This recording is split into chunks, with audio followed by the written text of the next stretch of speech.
Apocalipse capítulo 7, versículo 1, diz assim a palavra do Senhor. Depois disso,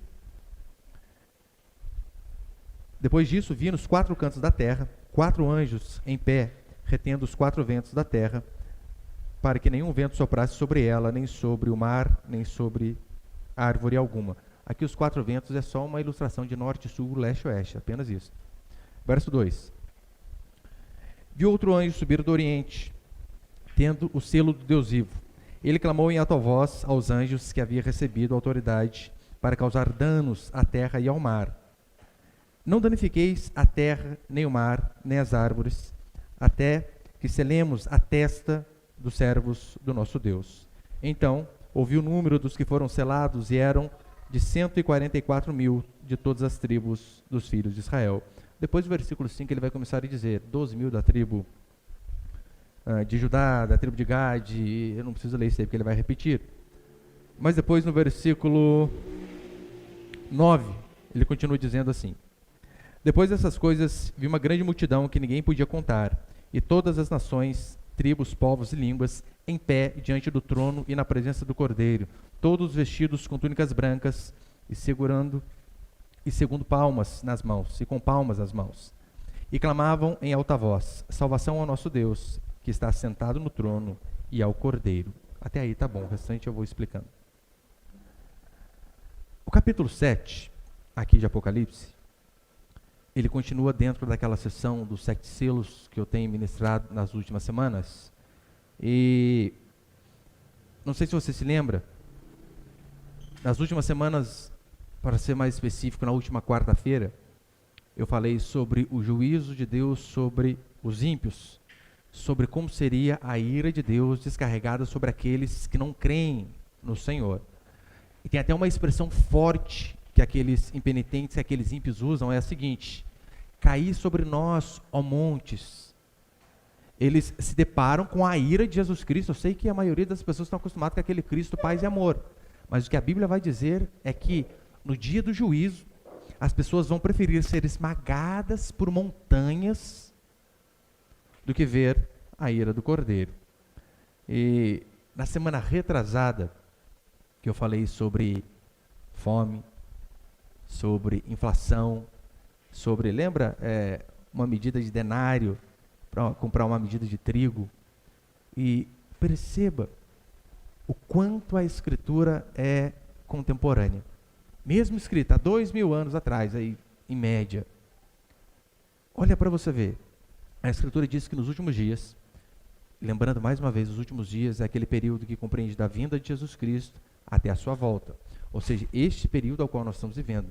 Então essas coisas de Apocalipse referem-se àquilo que a igreja primitiva sofreu, aquilo que toda a igreja irá sofrer e aquilo também que vai acontecer no fim. Compreende todo esse período.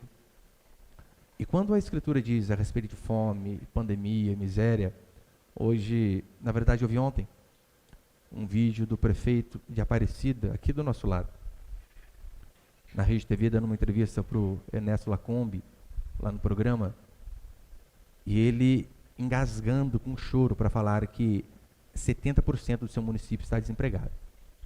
70%. Eu nasci e fui criado lá. Nasci em Guará, mas fui criado em Aparecida. 70%. Ele falando que, olha, amigos que eu conheci durante toda a minha infância, a minha vida, pessoas honestas, trabalhadoras, irem bater na porta do meu gabinete para pedir cesta básica porque não tinham o que comer. Eu fui a Brasília pedir cesta básica para ministro. Eu não estou falando de uma cidade longe. Eu estou falando que é a 20 quilômetros de nós. 20.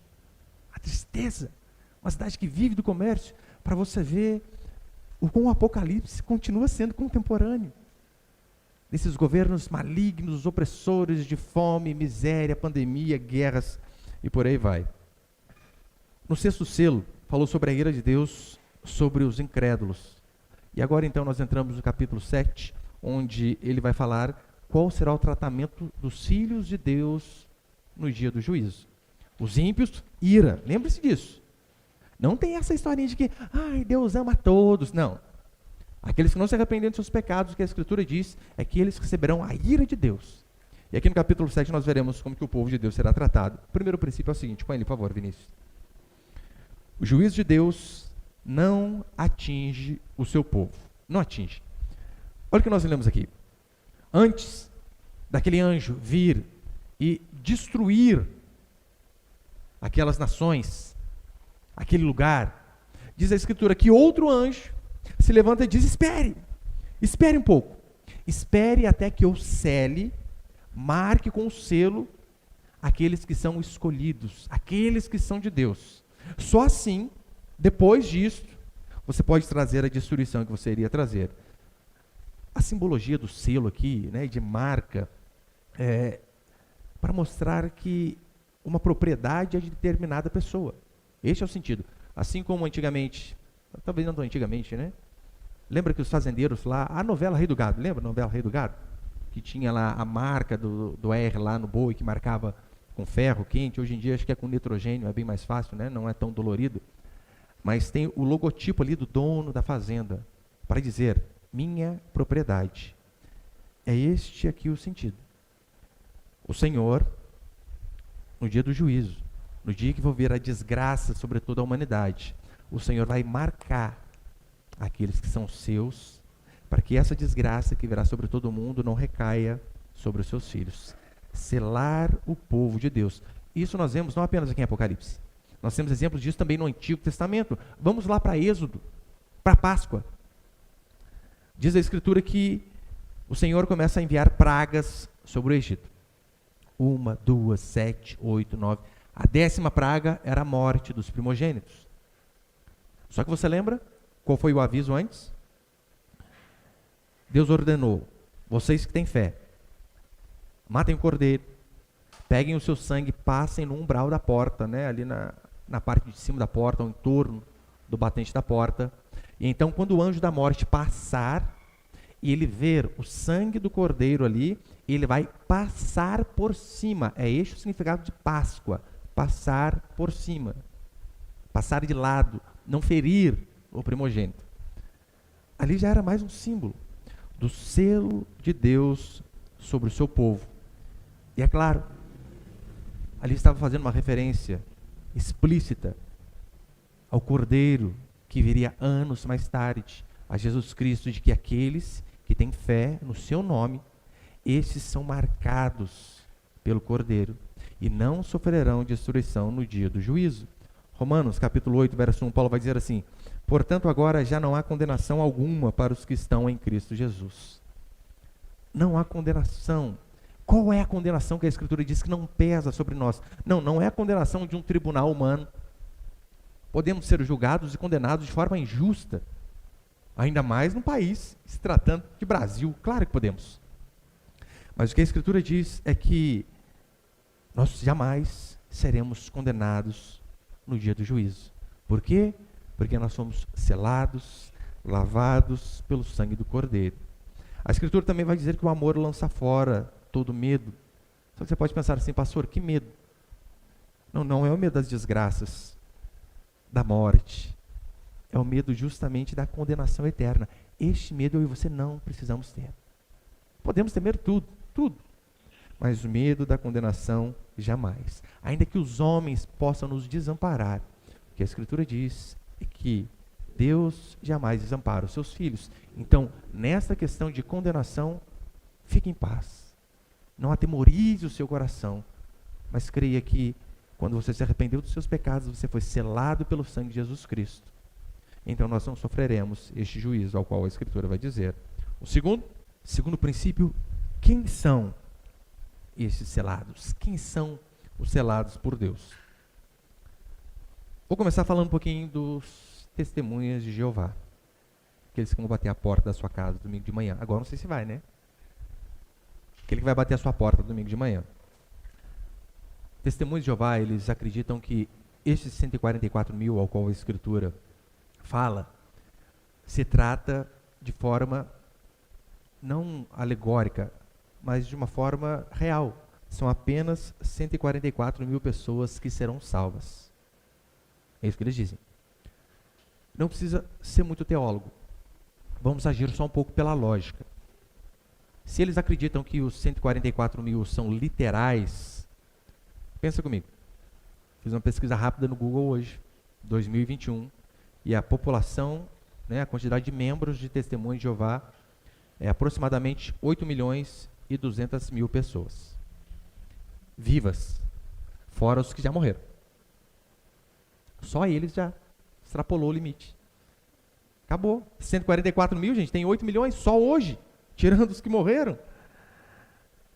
Agora, e eles ainda dizem o seguinte, que esse número dos 144 mil, ele começou a ser contado no Pentecostes. Ou seja, todo mundo do Antigo Testamento se lascou. Abraão, Noé, Davi, já era. Perdeu o playboy, como diriam os cariocas. Todos eles ficaram.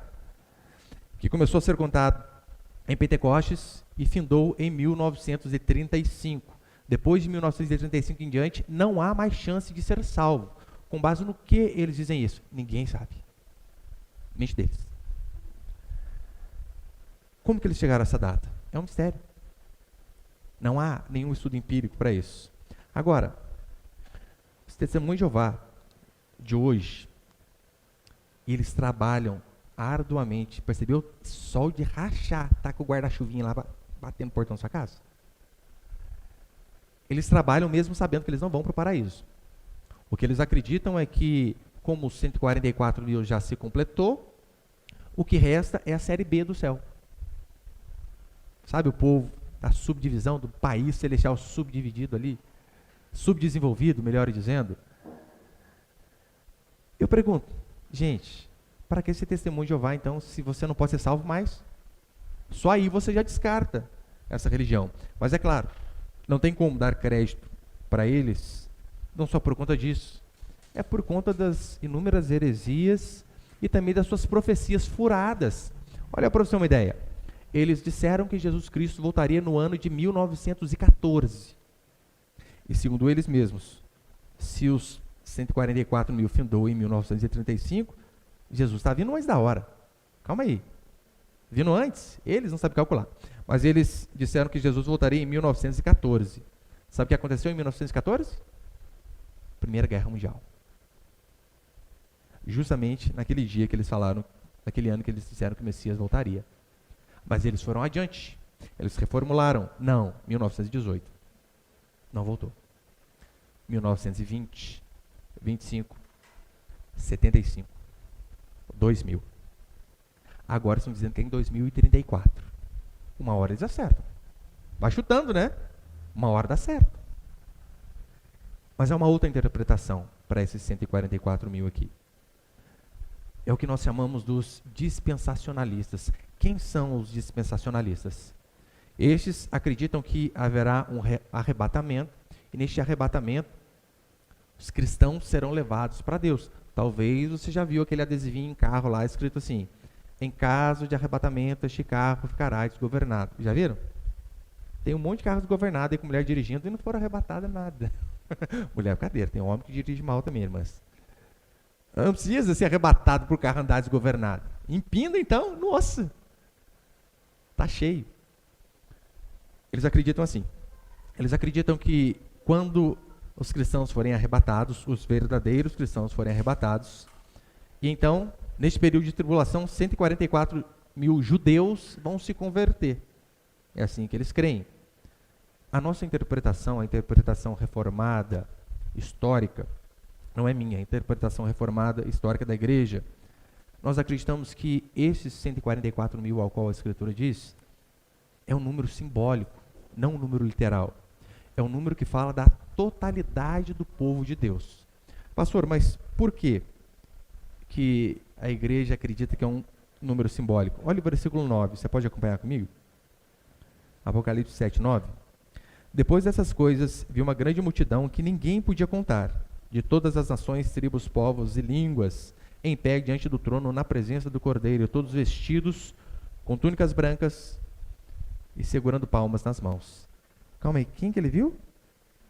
Uma grande multidão que ninguém podia contar. Ora, se fosse 144 mil literais, teria como contar?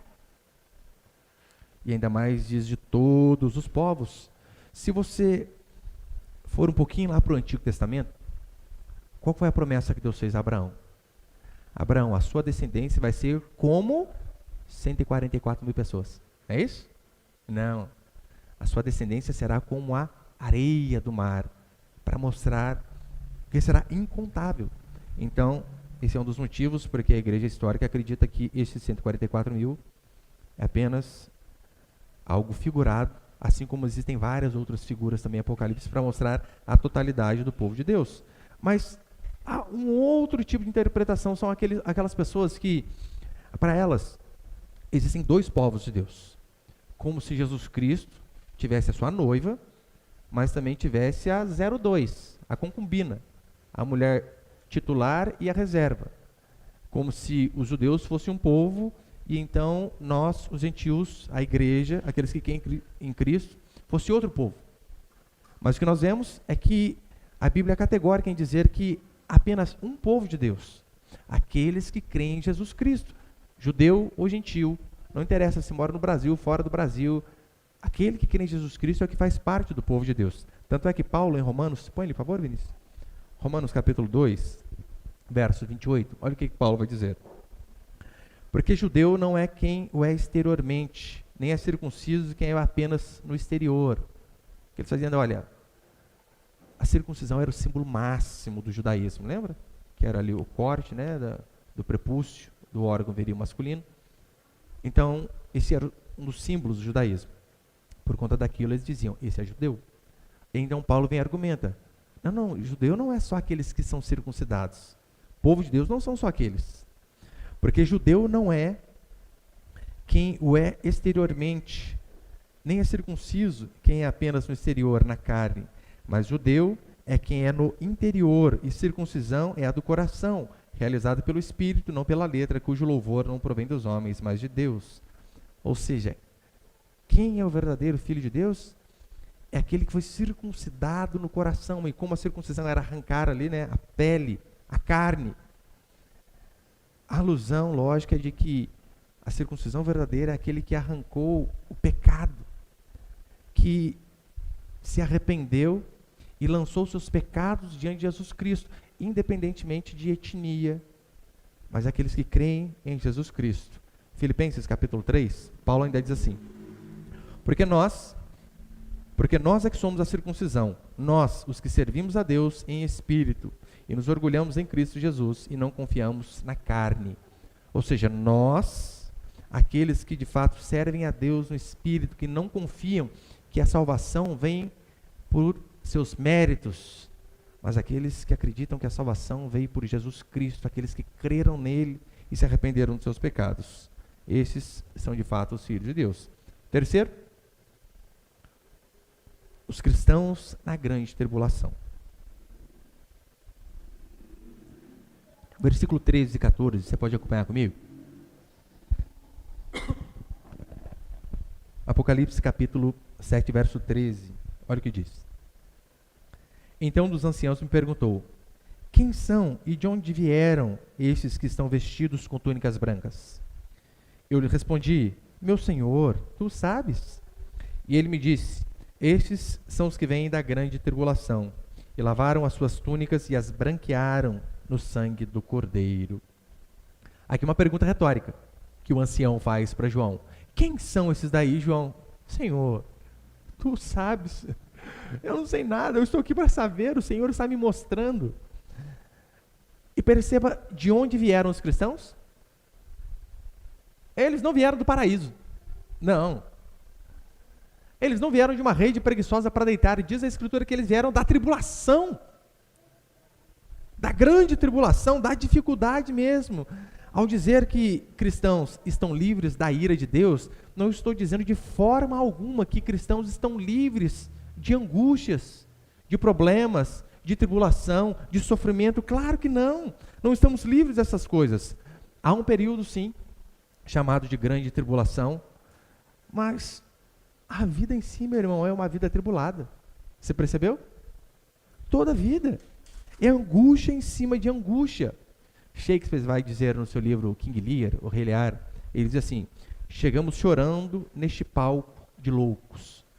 Palco de loucos, ele está se referindo a este mundo aqui. Chegamos chorando neste palco de loucos. E repare, o ser humano, ele nasce sem nada, chorando e com dor. É apenas um prelúdio, meu irmão, do que é a vida do ser humano aqui neste mundo caído. Vamos voltar sem nada. Choraremos constantemente. Qual o problema? Paulo chama este mundo de mundo tenebroso. Mas hoje os falsos pregadores querem a todo tempo mostrar que vai dar tudo certo aqui neste mundo, que nós seremos sempre vencedores, que não seremos atribulados, afligidos, nem nada. Isso é mentira. A vida cristã é uma vida sofrida. Olha o que Paulo vai dizer em 2 Timóteo capítulo 3, verso 12. Na verdade, todos que querem viver uma vida piedosa em Cristo Jesus sofrerão perseguições. Todo aquele que quer viver de forma piedosa, de forma que agrade a Deus, decida ser fiel a Deus. O que a Bíblia diz é que nós seremos perseguidos. Não é uma hipótese, é uma certeza. Paulo diz assim, na verdade, todos que querem viver, todos. Se você decidir viver da forma como que Deus ordenou, prepare-se para ser perseguido. Ou você acha que nós estamos fazendo culto com a porta fechada, com medo danado à toa? Hã? É o que a Escritura diz. Nós não podemos servir a Deus apenas se as coisas andarem de maneira correta aos nossos olhos. Apenas se as coisas derem certo. Hoje de manhã, olha, perceba que fazer culto hoje pode custar muito caro para nós. É uma multa doída. Nos reunir como estamos fazendo. Pode custar caro. Pode custar minha liberdade como responsável pela igreja. Claro que pode. Hoje, à tarde, eu estava conversando com meus filhos, aí eu, do meio de 10 anos, disse assim para mim: pai, hoje nós vamos cometer o crime de ir para o culto à noite, não vamos? Vamos, filho. Pai, se o João Dória nos prender, o Bolsonaro vai nos livrar, não vai? Não sei, meu filho. Bem provável que não. Tadinho, ele ficou triste. Eu falei, o que importa? Vamos fazer o que é correto ou não? Vamos ser fiéis a Deus ou não? O que eu lembro é da Escritura, quando ela diz assim, aquele que perder a sua vida é quem vai achar. Então, hoje mesmo conversava com um pastor no Instagram e ele me dizia, falta coragem para eu fazer isso que vocês estão fazendo. Eu falei, olha, se serve de incentivo, leia Hebreus 11. Aqueles homens que foram moídos por conta da fé, decapitados, cerrados ao meio, separados de seus familiares. Olha o que eles fizeram para que este evangelho chegasse a nós. E agora está com medo de multa, de cadeia. Oh, rapaz, deixa de ser frouxo. Tenha coragem. Paulo disse que para ele o viver é Cristo e o morrer é lucro. Ou seja, vamos servir a Deus. Pastor, se nos matarem, é ganho. É o que diz a Escritura. É claro, eu creio que não vai acontecer isso no Brasil. Espero, né, que não. Quero acreditar que não. Mas a Bíblia diz que se acontecer, isto é ganho. Ganho. Então não vamos temer. Não vamos temer. E quarto e último princípio para encerrar, a nossa recompensa. O que a Escritura diz é que nós seremos livres do sofrimento. Qual? Deste mundo? Não. Do sofrimento eterno. Versículo 16 e 17. Você pode acompanhar comigo? Os selados, os escolhidos, olha o que diz a respeito deles. Nunca mais terão fome, nem sede, nem cairá sobre eles o sol, nem calor algum. Porque o Cordeiro que está no meio, diante do trono, os apacentará e os conduzirá às fontes das águas da vida. E Deus lhes enxugará dos olhos toda lágrima. Esta é a recompensa. Crise financeira, a qual nós temos aqui, não teremos mais. Aflições e angústias deste mundo tenebroso, nunca mais teremos. Nem a dor de um sol que nos queima, a palavra diz que não vai acontecer. E no versículo 17 ele ainda diz: e o Senhor irá enxugar dos nossos olhos toda lágrima, que é algo que mais aflige o ser humano do que o choro, do que a dor, não importa de que forma aconteça. Se nós sofremos, choramos. Se alguém que nós amamos sofre, também sofremos. É terrível. Quando um ente querido se vai, na verdade, quem fica pior são aqueles vivos, porque eles vão partilhar daquela dor até a ida deles para o Senhor. Mas o que a Escritura diz é que um dia, no dia que o Senhor for julgar a todos, em que a ira do Cordeiro foi derramada sobre os ímpios, aqueles que se arrependeram dos seus pecados foram selados pelo sangue do Cordeiro. Esses terão as suas lágrimas todas enxugadas. Todo sofrimento não mais os alcançará. E é por este motivo que nós suportamos as dificuldades aqui do mundo presente. É por este motivo que nós suportamos as tristezas e angústia, a qual nós sofremos constantemente, porque temos a esperança de que esse dia chegará. É isso que fortalece a mim e a você. Em 1 Coríntios 9, 25, Paulo vai dizer que o atleta em tudo se domina.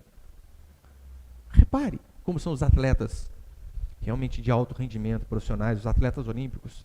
Vou dar um exemplo para você. Vai um atleta aí de atletismo, um Usain Bolt da vida. Ele se dedica durante uma vida toda. Não come lanche, bolacha, jamais.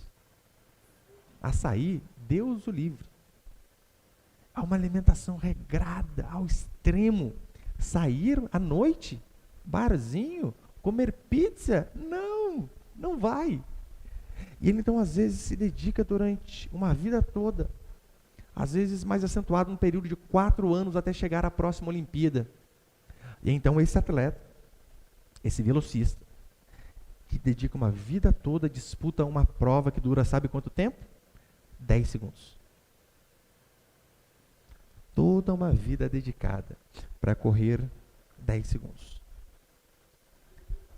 João, capítulo 16, o Senhor vai dizer assim: a mulher, quando está para dar à luz, sente dores, porque a sua hora chegou. Mas depois de ter dado à luz a criança, já não se lembra do sofrimento diante da alegria de ter trazido um ser humano ao mundo. Se você já teve filho, irmão, você sabe como que é. Esses dias eu estava conversando com um casal de irmãos, a irmã grávida. É bem assim quando a gente sabe, a criança entrou. A tristeza vai ter que sair. De um jeito ou de outro vai ter que sair. E angústias, todo dia, é engravidar e você todo dia vai ver angustiado. É assim que funciona. Mas o que a Escritura diz é que ainda que tenha ali 9 meses de sofrimento, de angústia, ainda que se sofra pra dedéu na hora do parto, minha esposa no último filho que nós tivemos, chegou às 4 horas da madrugada, foi ter o menino 4 horas da tarde. Terrível. Eu lembro ela em lágrimas, pedindo para mim, me tira daqui. Eu falei, vou levar você para onde, criatura? Só sou do SUS para outro SUS, não dá, vamos ficar aqui. Mas depois que a criança nasce, é o que a Bíblia diz. Você esquece aqueles 9 meses, instantaneamente, aquela dor acaba, porque é só pela alegria de você pegar o seu bebê e embalar. Você se esquece de tudo. Que a Escritura diz aqui, diante deste mundo ao qual nós temos sofrimentos constantes. E esses sofrimentos, assim como a grávida, parece que vai aumentando gradativamente. Acontece também na nossa vida. Mas o que a Escritura diz é que no dia em que nós, aqueles que fomos selados pelo sangue do Cordeiro, ouvirmos o Senhor nos chamar para si, todo esse mundo de angústia já não vai fazer parte mais de nós. Toda dor nós esqueceremos. Por quê? Porque o Senhor vai enxugar dos nossos olhos toda lágrima. Então não haverá dor, sofrimento, angústia, mais nada. A esperança que nos dá força para enfrentar as dificuldades da vida. Aqueles cristãos estavam sendo perseguidos de fato. Aqueles cristãos estavam sendo mortos. Estavam sendo incendiados para funcionário de iluminação para as ruas de Roma. Mas eles não temeram, porque eles sabiam o Senhor voltará. E um dia o nosso reto juiz vai julgar as coisas da forma adequada. Nenhuma luta, nenhum sofrimento é em vão, se nós tivermos esperança. Pastor, o senhor está dizendo que nós não podemos ter esperança aqui neste mundo de forma alguma? Podemos ter. Ore para ser próspero aqui. Deus pode fazer? Claro que pode. Olha o exemplo de José do Egito.